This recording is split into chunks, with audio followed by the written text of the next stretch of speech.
하나님 말씀 에스겔 36장 33절에서 38절입니다. 조금 길지만 함께 합독하시겠습니다. 구약 성경 1209면 에스겔 36장 33절에서 마지막 절입니다.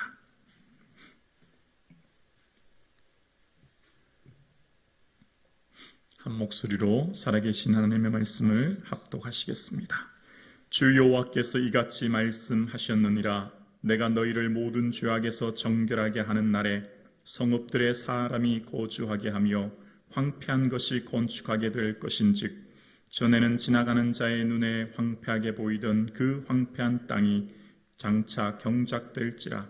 사람이 이르기를 이 땅이 황폐하더니 이제는 에덴 동산 같이 되었고 황량하고 적막하고 무너진 성읍들의 성벽과 주민이 있다 하리니 너희 사방에 남은 이방 사람이 나 여호와가 무너진 곳을 건축하며 황폐한 자리에 심은 줄을 알리라. 나 여호와가 말하였으니 이루리라. 주 여호와께서 이같이 말씀하셨느니라. 그래도 이스라엘 족속이 이같이 자기들에게 이루어 주기를 내게 구하여야 할지라. 내가 그들의 수요를 양떼같이 많아지게 하되 제사 드릴 양떼 곧 예루살렘이 정한 절기의 양무리같이 황폐한 성읍을 사람의 때로 채우리라. 그런즉 그들이 나를 여호와인 줄 알리라 하셨느니라. 아멘.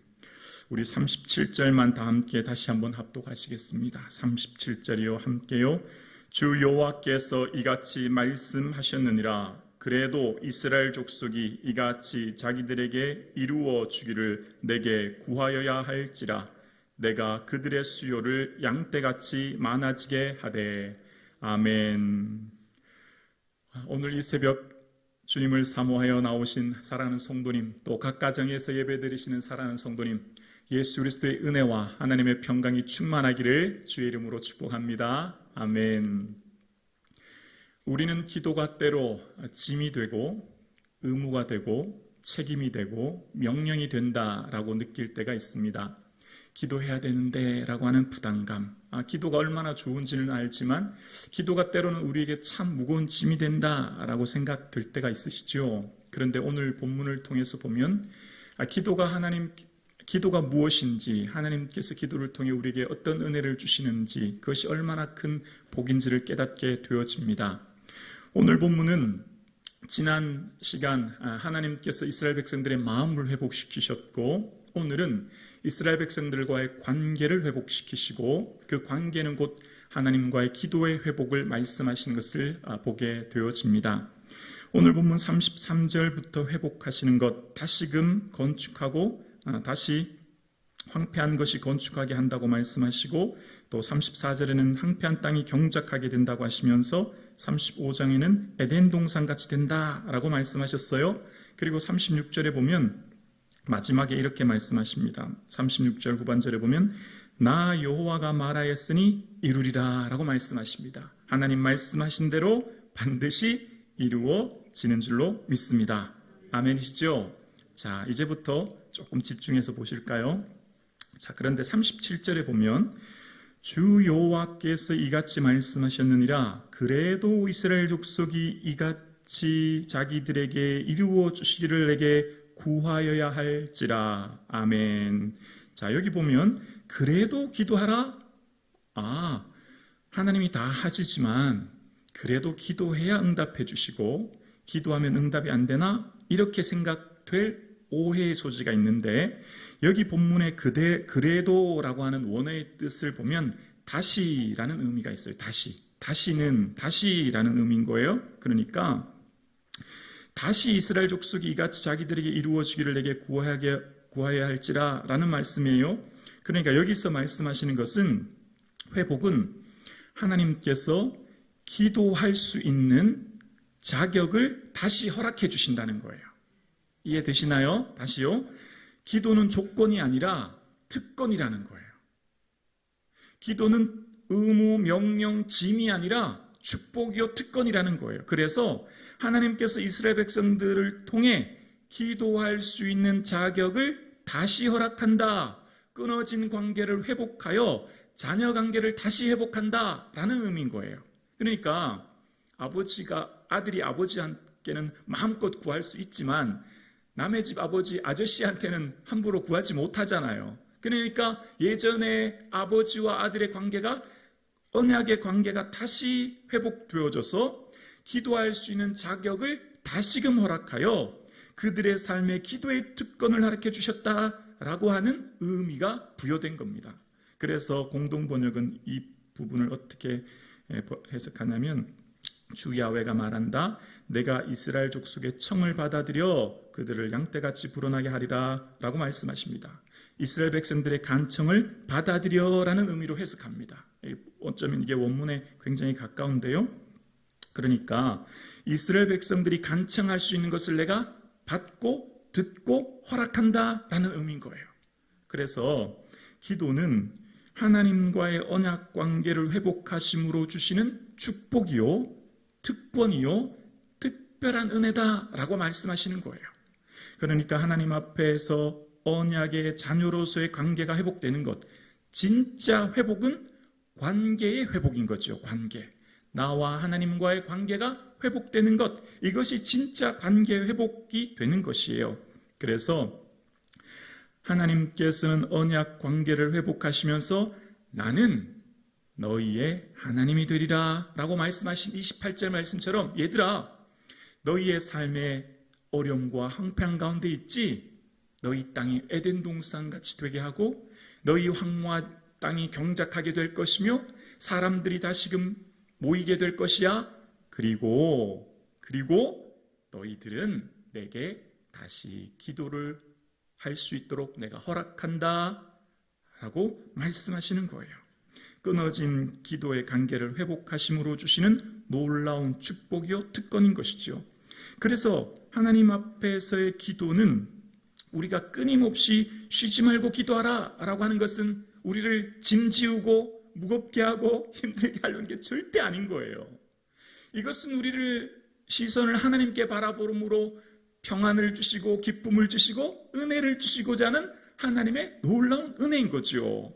기도해 본 사람이 기도하는 거예요.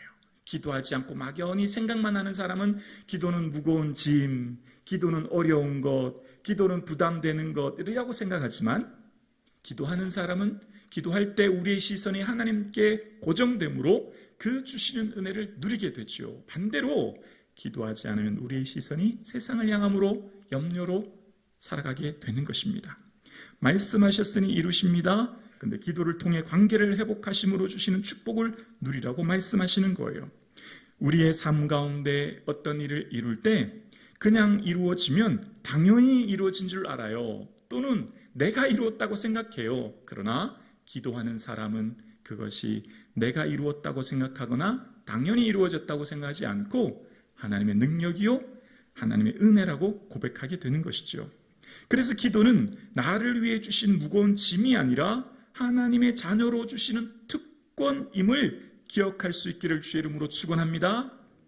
그리고 여기서 이 37절을 세번역 성경은요, 이제 나는 다시 한번 이스라엘 족속을 시켜서 내게 도움을 간청하게 하겠고 라고 말씀하십니다.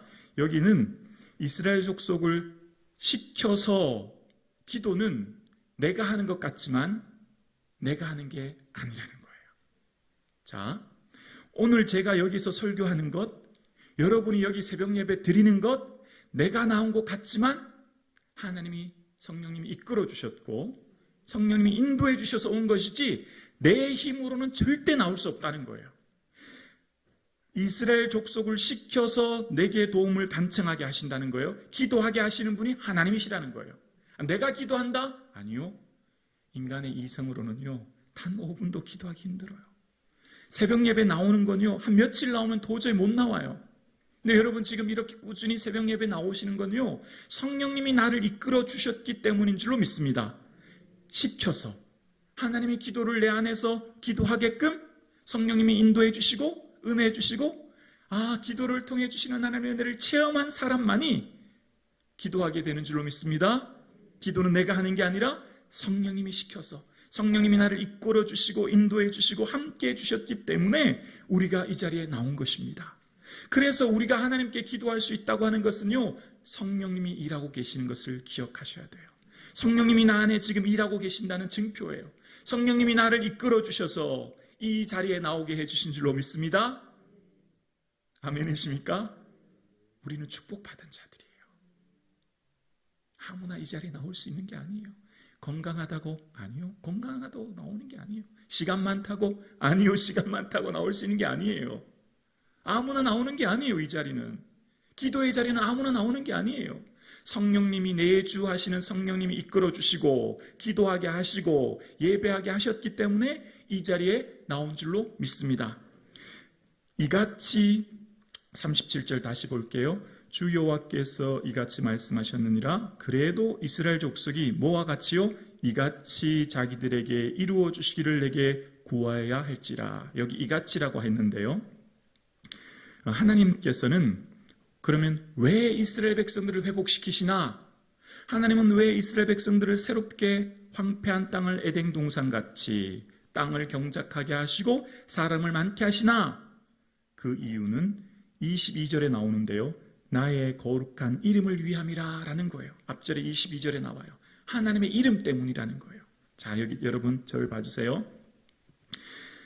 이사야서 42장 8절에 하나님이 뭐라고 말씀하셨냐면 나는 여호와니 이는 내 이름이라. 나는 내 영광을 다른 자에게 내 찬송을 우상에게 주지 아니하리라. 아멘. 하나님의 이름은 아무에게나 주신 게 아니에요. 나는 여호와니 이는 내 이름이라. 내 영광을 다른 자에게 내 찬송을 우상에게 주지 아니하리라. 누구에게 준다는 거예요? 자녀에게 준다는 거예요. 하나님은 하나님의 영광된 이름이 얼마나 존귀한지 그 영광을 우리에게 주셨기에 아무에게나 주시는 게 아니라는 거죠. 너희는 기도할 때 하나님의 이름을 가지고 기도하라. 하나님의 이름을 통하여 회복되도록 기도해라. 너희가 내 이름으로 무엇이든지 구하면 내가 시행하리라. 이건 뭘 말하는 거예요? 하나님, 예수님이 우리에게 주시는 관계 회복인 거죠. 우리가 나는 참 포도나무요 너희는 농부라.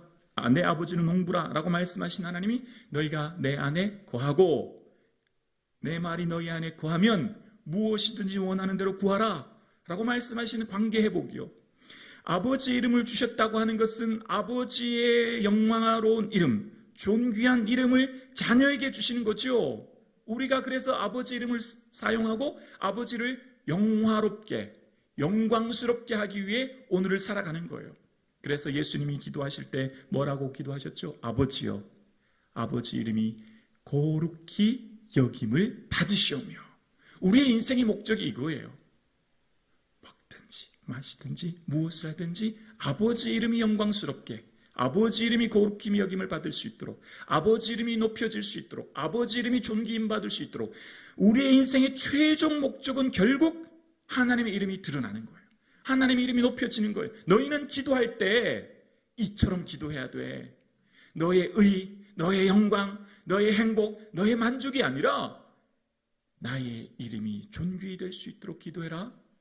나의 이름이 귀히 여김 받을 수 있도록 살아가라. 그것이 너의 인생의 목적이야. 그렇게 살아가는 인생이 축복된 인생이야 라고 말씀하시는 줄로 믿습니다. 여기에 우리의 행복이 있는 거예요. 우리는 이 사실을 믿고 우리는 이 믿음대로 살아가고 있는 줄로 믿습니다. 그래서 우리는 복된 자인 것입니다. 그래서 우리에게는요, 아버지의 이름을 위해 살 수 있는 영광, 아버지의 이름을 위해 먹고 마시며 일하며 우리의 삶의 모든 목적이 결국 아버지의 이름이 존귀히 여김받도록 살아가는 것. 왜요? 왜죠? 우리는 결국 아버지 앞에 설 날을 바라보고 살기 때문이에요. 결국 아버지 앞에 서게 되거든요. 곧 서게 될 거예요. 곧 서게 될 거예요.